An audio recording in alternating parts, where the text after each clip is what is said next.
Unfortunately, its true purpose is something much more entertainers and celebrities, by virtually every metric imaginable, this planet is in very good health.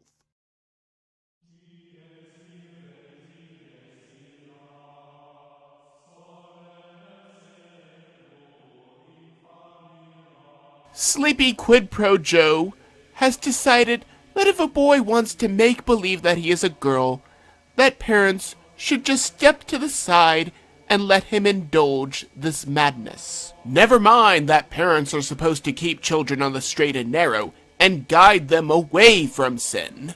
Oh, your kid wants to drink? Just let him. He wants to smoke? Just let him. He wants to chop off his anatomy? Just let him. You cannot justify immorality with political correctness. America is starting to give up that which God designed as natural use for something unnatural. However, if we turn from our wicked ways, He will bless our nation.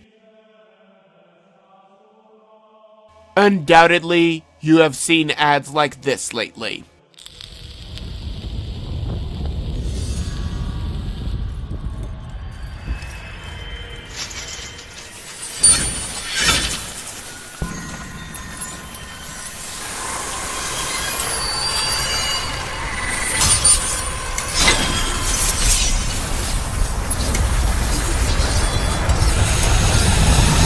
If you vape nicotine, you could be inhaling toxic metals like nickel, chromium, and lead that can damage your lungs. Although powerfully put together, it is greatly short on accuracy. There are no metals in the vape juice.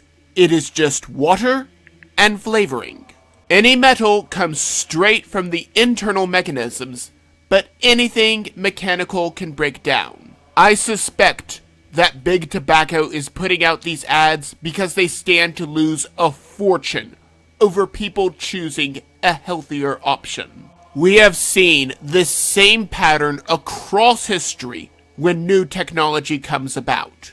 Now, am I defending E-Cigs? Maybe I am. However, I am first and foremost pro-truth. And if there is something that has the potential to save lives, E-Cigs are still vile and you should avoid them, but they are infinitely better than cigarettes.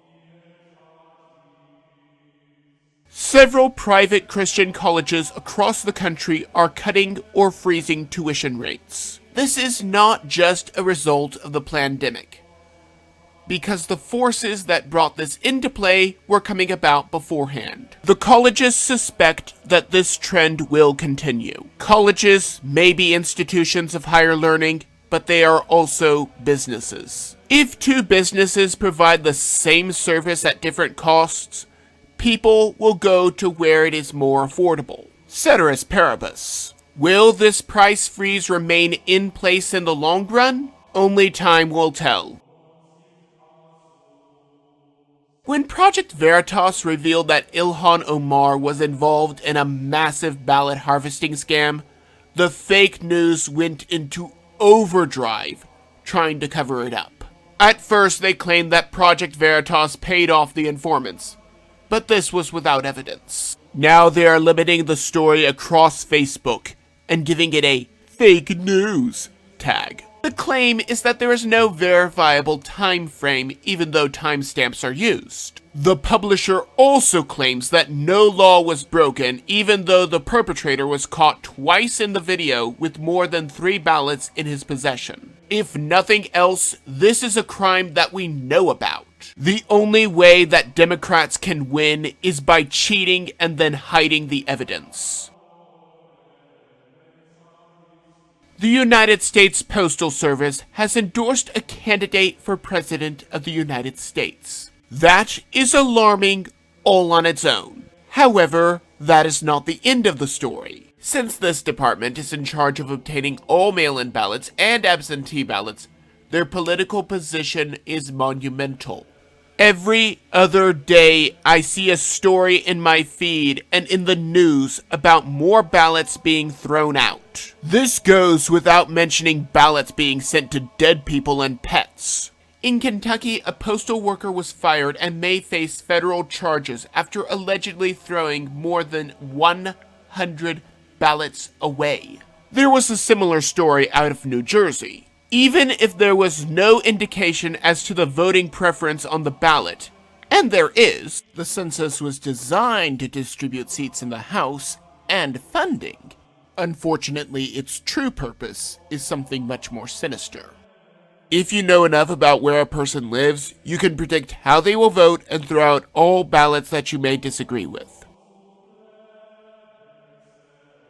It is no secret that Hillary Clinton and Barack Obama meddled in the 2016 election to ensure a coronation for Clinton. It is also no secret that the DNC blamed President Trump for investigating Joe Biden's crimes. They were walking out to press conference. I said, "No," I said, "I'm not going to, we're not going to give you the $1 billion." They said, "You have no authority. You're not the president." The president said, I said, "Call him." I said, "I'm telling you, you're not getting the $1 billion." I said, "You're not getting the $1 billion. I'm going to be leaving here." And I think it was, 6 hours? I looked, I said, "I'm leaving in 6 hours. If the prosecutor's not fired, you're not getting the money." Well, got fired. And they put in place someone who was solid. Because of a lost laptop, we know so much more about Bidengate than ever before. Not only did Joe Biden have a direct relationship with his son in Ukraine, but an email thread on the computer was independently verified. There is also a wire from Moscow to the tune of $3.5 million. It seems to me as if someone in the Kremlin may have been trying to pay big bucks to ensure that Biden got elected. We know that the United Nations is one of the biggest agencies of the New World Order. They unabashedly support abortion and population control. You would think they would have no problem with castrating certain criminals or executing others.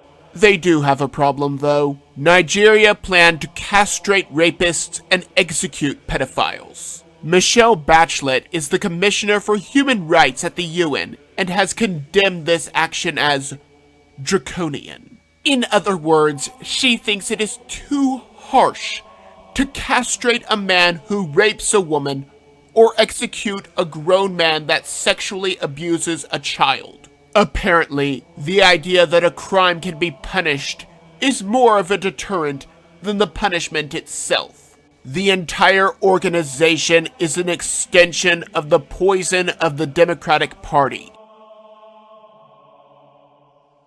I am not a fan of how liberal Pope Francis is in his political statements. However, I rarely disagree with his theology or his social outreach. Most recently, he was quoted by the fake news as having said that homosexuality will now be accepted by the Catholic Church. Without going into the ecumenical argument of this is not official doctrine, and I doubt that you want a long explanation as to why, so just trust me on that. Even so, he was terribly misquoted, and this is a more appropriate translation. Tienen derecho a estar en la familia. Pope Francis said that a homosexual person has a right to be in a family. Some people were saying that, like, oh, well, that means that they have a right to have children and they have the right to have family. But he qualifies his statement with what he says right now. Let's listen in. Son hijos de Dios, tienen derecho a una familia. No se puede echar de la familia a nadie, ni hacer la vida imposible por ese. He said that you can't just throw somebody out of one's family just because they're homosexual persons. And so this is actually talking about people whose families probably feel that they are rejected from their families because they feel homosexual attractions. This is not what the news outlets are misrepresenting the Pope's words to be. But wait, there's more. Lo que tenemos que hacer es una ley de convivencia civil. Tienen derecho a estar cubiertos legalmente. So what Pope Francis just said is that what we have to do is establish a law of civil convivencia civil. It's like the coexistence, the civil coexistence. And the way, by his second statement, is that he understanding that is that they have to be protected legally. In other words, homosexual persons have to be protected legally. He's not saying that it is a homosexual civil union, like so many other people are saying it. So you just heard it from him himself, and it's not exactly things. So here, in truth, the only thing that Pope Francis is saying is that if someone in your family is gay, do not throw them out on the street. Liberals and conservatives can agree on that.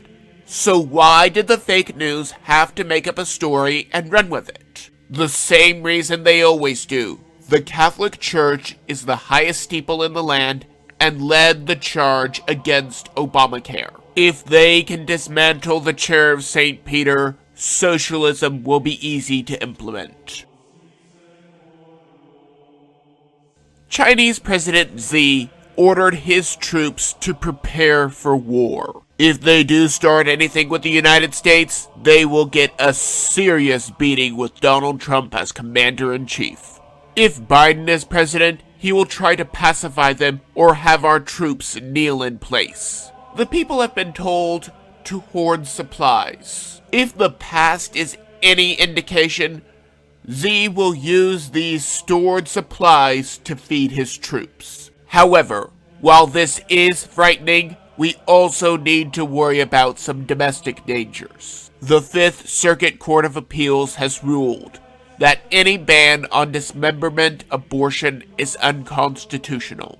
Translation: it is perfectly legal to rip a child limb from limb inside the mother's womb. The only higher court is SCOTUS, and with ACB's nomination heading to the main floor, hopefully the Supreme Court will save these children. So many battles to fight, and people are losing the will to stand up and be counted. The final presidential debate took place this week, and it was more of the same. The only major difference is that microphones were cut off, and there was a relatively fair moderator that did ask fair and pressing questions of both candidates. The highlight of the debate was two different political philosophies in regards to the role of government. Aside from that, Trump attacked Biden for his many foreign entanglements, but Biden just pretended that they did not exist. Biden's plan for dealing with the China virus was the same as President Trump, except he wants to keep the entire economy closed down.